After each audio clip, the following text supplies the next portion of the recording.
Hello मेरे बच्चों, सब मौज मस्ती में होंगे। Chemistry with Shyamota sir YouTube platform पे आपके फिर से आपका मोस्ट वेलकम करता हूं। आज अपन जो अपना 12th बोर्ड का जो सिलेबस था वो अपना कंटिन्यू चल रहा है और अब अपन जो पढ़ रहे थे 11th बोर्ड का 11th क्लास का जो अपने है वो एक भी लेक्चर शुरू नहीं किया, तो आज फर्स्ट लेक्चर शुरू कर रहे हैं। और शायद जो अपना दूसरे वाला चैनल है उस पर कुछ जो अभी बेसिक एटॉमिक स्ट्रक्चर के बारे में बताया हुआ है और आज अपन बात कर रहे हैं 11th क्लास के लिए। 11th क्लास को मैंने फिर से आपको बताया था बेटा, आज अपन बात करेंगे एटॉमिक स्ट्रक्चर यानी एटम के बारे में, परमाणु के बारे में। किसके बारे में बात करेंगे? परमाणु के बारे में बात करेंगे। और मैं आपको लंबे समय से बताता आ रहा हूं कि परमाणु संरचना से, एटॉमिक स्ट्रक्चर से आईआईटी में, आईआईटी और नीट में, आईआईटी और नीट, जेट और आईसीएआर का सबसे महंगा टॉपिक होता है बेटा 11th क्लास का एटॉमिक स्ट्रक्चर है। इन सभी कॉम्पिटिटिव एग्जाम का ये पूरे का पूरा जो चैप्टर है ये फेवरेट चैप्टर है, उनका सबसे महंगा चैप्टर है ना बेटा। तो जेट में हर साल यहां से 3 से 4 क्वेश्चन पुटअप कर लेता है, आईआईटी में 2 से 3 क्वेश्चन पुटअप होता है, नीट में फिक्स 3 क्वेश्चन पुटअप होता है और आईसीआर में 3 से 4 क्वेश्चन पुटअप होता है। तो अपने सभी कॉम्पिटिटिव एग्जाम के लिए इंपॉर्टेंट है। और मैंने फिर बताया था आपको कि 11th क्लास का जो भी सिलेबस होगा वो जो अपना आरबीसी का बोर्ड पैटर्न है उस पैटर्न से नहीं पढ़ा रहा हूं बेटा, अपने फाउंडेशन के पैटर्न से पढ़ा रहा हूं, ताकि भविष्य में जब आप आईआईटी, जब भविष्य में आप आईआईटी और नीट के लिए एग्जाम की प्रिपरेशन करो और एग्जाम दो, तब आपके 11th क्लास के जितने भी बेसिस है वो कंप्लीट हो। मैं ये नहीं बोल रहा बेटा कि मैं यहाँ पे जो 11th क्लास का टॉपिक पढ़ाऊंगा उससे आईआईटी और नीट का जो पेपर है वो आने वाला है, ऐसा कुछ भी नहीं है। लेकिन 11th क्लास आपकी अच्छी हो जाएगी, फाउंडेशन का जो सिलेबस है उस एंगल से पढ़ाऊंगा, क्योंकि जब आप आईआईटी और नीट में किसी दोनों में किसी एक का प्रिपरेशन करोगे तब आपको 11th क्लास का कोई भी मैटर नहीं पढ़ना पड़ेगा। आप लोगों के सूत्र याद होगा, केवल और केवल एग्जांपल करने होंगे और कुछ एग्जांपल मैं आपको करवाता जाऊंगा साथ साथ, ठीक है। तो अपन शुरू करेंगे इलेक्ट्रॉन पर आवेश, है ना। इलेक्ट्रॉन पे आवेश क्या पढ़ेंगे भाई? इलेक्ट्रॉन पे आवेश पढ़ेंगे। इलेक्ट्रॉन का विशिष्ट आवेश अपन पढ़ेंगे। इलेक्ट्रॉन का विशिष्ट आवेश, इलेक्ट्रॉन का विशिष्ट आवेश, या मैं बोल दूं E/m, या बोल दूं मैं E/m, यानी आवेश और द्रव्यमान, आवेश और द्रव्यमान का जो अनुपात होता है वो अपना क्या कहलाता है? विशिष्ट आवेश कहलाता है। और अभी अपन पढ़ेंगे कि E/m की जो गणना है वो किसने की थी? इलेक्ट्रॉन की E/m की अपन बात करेंगे। तो सबसे पहले इलेक्ट्रॉन की E/m का जो मेथड था, इलेक्ट्रॉन की E/m को ज्ञात करने के लिए जिस साइंटिस्ट ने काम किया वो थे अपने भाई थॉमसन भाई साहब। वो कौन थे? J Thomson. वो कौन सा साइंटिस्ट था भाई? जे थॉमसन था। जे थॉमसन ने क्या किया कि जो अपनी डिस्चार्ज ट्यूब थी, जो अपनी डिस्चार्ज ट्यूब थी, जे थॉमसन ने क्या किया कि जो अपनी डिस्चार्ज ट्यूब थी ना, जो अपनी डिस्चार्ज ट्यूब थी जिसको हिंदी में बोलते हैं कैथोड किरण नलिका, कैथोड किरण नलिका, जो अपनी डिस्चार्ज ट्यूब थी ना, इसमें इसने क्या किया था? चुंबकीय क्षेत्र लगाया। क्या लगाया? विद्युत क्षेत्र तो लगा ही हुआ था, लेकिन इसने क्या कर दिया? चुंबकीय क्षेत्र लगाया। क्या लगाया अभी? चुंबकीय क्षेत्र। क्या लगाया? चुंबकीय क्षेत्र लगाया। और विद्युत क्षेत्र लगा ही हुआ था अपने डिस्चार्ज ट्यूब के अंदर, क्योंकि इलेक्ट्रॉन की डिस्कवरी में सर हमने पढ़ा था 1000 वोल्ट की ऐसी ऐसी लाइट दी थी, गैस का प्रेशर 10 की पावर -3 mmHg रखा था, तो लाइट तो अपने पहले से लगी हुई थी। लेकिन इसने नया ये किया यार, इसने क्या लगाया? देखा, चुंबकीय क्षेत्र लगाया। इसने क्या किया भाई? चुंबकीय क्षेत्र लगाया। चलो मैं आपको इसको डायग्राम के एंगल से समझाता हूं, है ना, ठीक है। देखो डायग्राम बनाते हैं अपन, रफली डायग्राम बना रहे, ज्यादा टाइम वेस्ट नहीं कर रहे।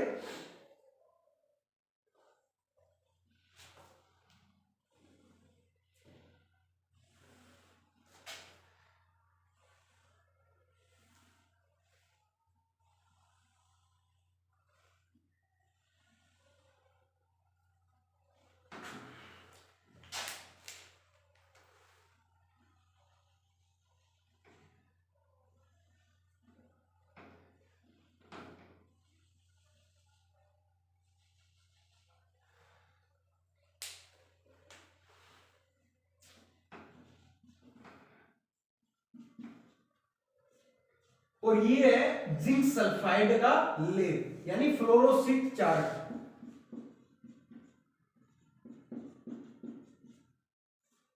फ्लोरोसिक चार्ट या फ्लोरोसिक प्लेट, है ना। यहां पे मैं क्या रख लेता हूं, निर्वात। ये अपना हो जाता है निर्वात। और निर्वात अपन क्यों लगाते हैं डिस्चार्ज ट्यूब में, ये अपनी क्या डिस्चार्ज ट्यूब है, और डिस्चार्ज ट्यूब में अपन निर्वात क्यों लगाते हैं, इसलिए लगाते हैं सर डिस्चार्ज ट्यूब में क्योंकि गैस का प्रेशर क्या कर सके, मेंटेन कर सके, है ना।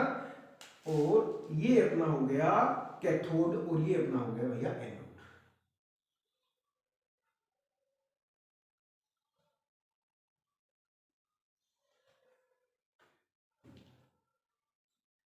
इस पे माइनस चार्ज, इस पे प्लस चार्ज।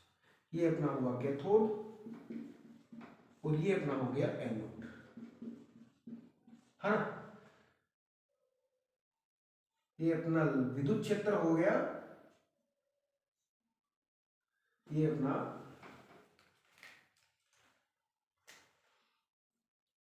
विद्युत क्षेत्र हुआ।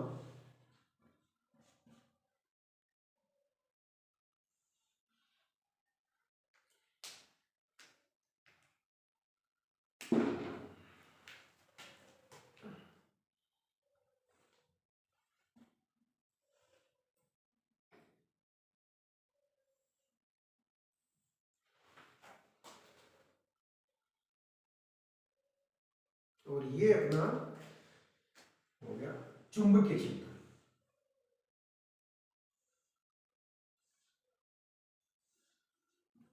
ये अपना हो गया चुंबकीय क्षेत्र,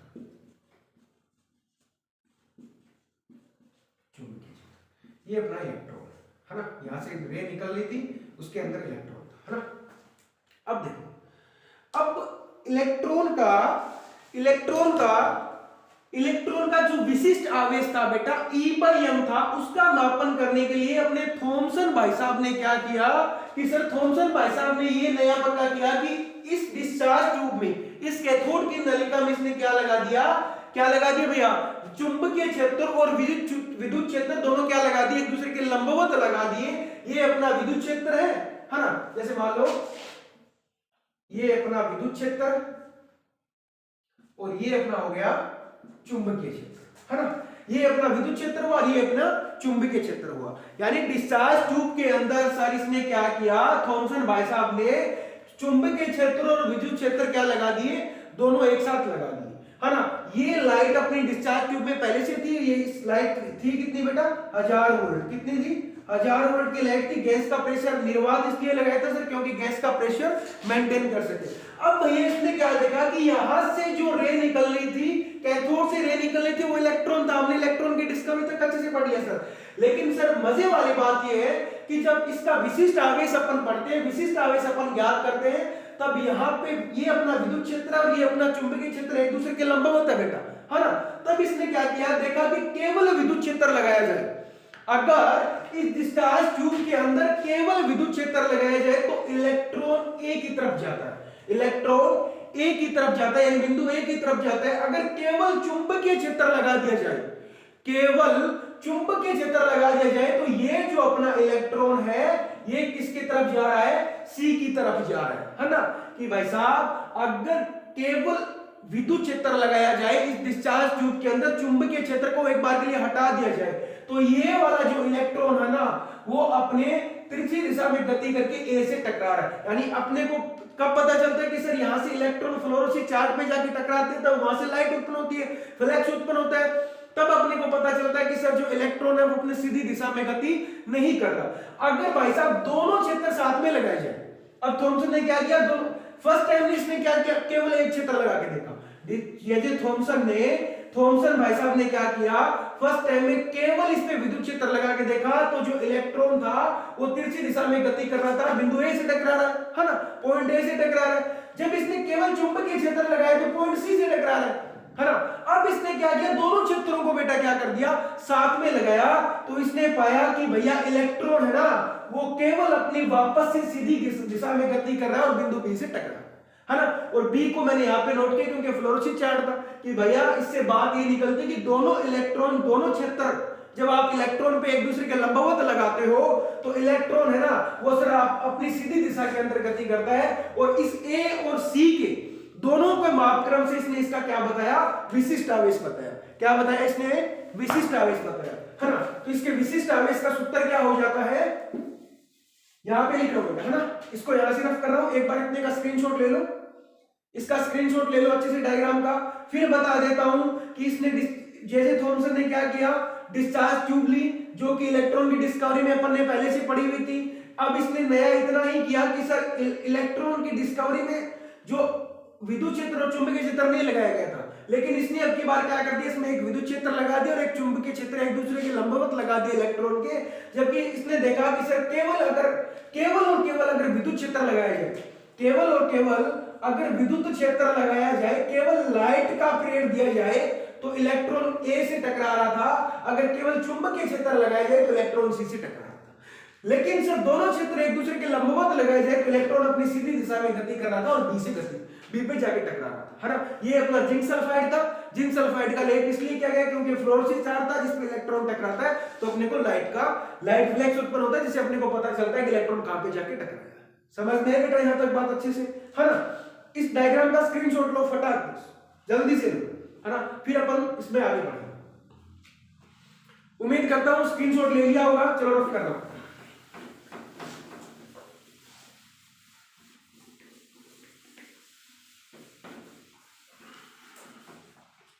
अच्छा, अब सर इलेक्ट्रॉन का विशिष्ट आवेश आपने डायग्राम में बिंदु ए को मापा और सी के दोनों मापक्रम को माप के आपने बताया इसका विशिष्ट आवेश कितना बताया सर, E/m कितना बताया इसका, E/m कितना बताया। तो सबसे पहले अपन क्या पढ़ेंगे सर, विशिष्ट आवेश। विशिष्ट आवेश की परिभाषा याद करने की जरूरत है क्या, कि आवेश और द्रव्यमान का जो अनुपात होता है वो अपना क्या कहला रहा है सर, विशिष्ट आवेश कहला रहा है। और इलेक्ट्रॉन का विशिष्ट आवेश जब उस एक्सपेरिमेंट को देखा आपने, उस एक्सपेरिमेंट को किया जैसे थॉमसन ने, तो क्या बताया, इसने बताया बेटा E/m की वैल्यू बताई 1.76 into 10 की power -11 kilo coulomb per KG, है ना। क्या बताया, कूलम पर केजी बताया। क्या बताया भाई कि 1.67 into 10 की पावर -11 कूलम पर केजी। तो इलेक्ट्रॉन का इसने विशिष्ट आवेश क्या मापा, क्या बताया कि 1.6 into 10 की पावर 11 कूलम पर केजी। इसने क्या बता दिया भैया, इलेक्ट्रॉन का क्या बता दिया इसने, विशिष्ट आवेश बता दिया। तो इलेक्ट्रॉन का विशिष्ट आवेश बता दिया सर, लेकिन इलेक्ट्रॉन के विशिष्ट आवेश से क्वेश्चन आए तो कैसे वर्क करे सर, है ना। अपने 11th क्लास में इलेक्ट्रॉन के विशिष्ट आवेश से केवल सामने वाला इलेक्ट्रॉन के विशिष्ट आवेश का मान पूछता है, वैल्यू पूछता है, तो आप क्या बताओगे 1.67 into 10 की पावर 11 कूलम पर केजी, है ना। लेकिन जब आप आईआईटी और नीट में बैठते हो, आईआईटी और नीट के प्रिपरेशन करते हो, तब विशिष्ट आवेश पूछा जाता है ना। तो इलेक्ट्रॉन जब ये सूत्र काम करेगा, और इस सूत्र में अपने एग्जांपल करेंगे नेक्स्ट वीडियो लेक्चर में, है ना।